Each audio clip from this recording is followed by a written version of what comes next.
This clip is about meat replacement. Ooh, my favorite subject. As a young girl, I was introduced to the Seventh-day Adventist products. This one's Worthington, and this one's called Swiss Steak. And it's a very good product.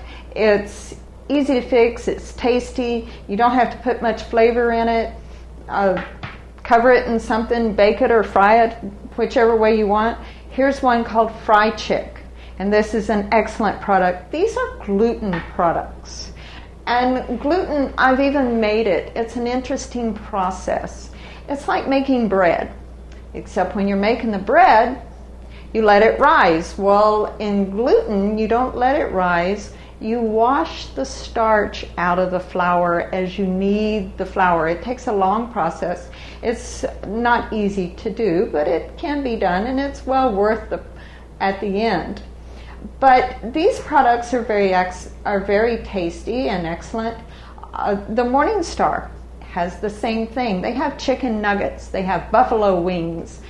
Anything that you want, you're going to be able to find it, but you're going to have to look for it.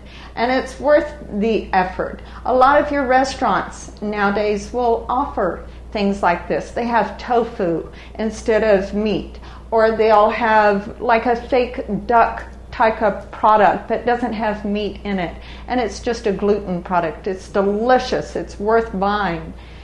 If you can go to an Oriental market, a lot of times you'll find it in there. It's in a little bitty can. It's very good. I've worked with it many times. So protein replacement is a lot easier than you think it is.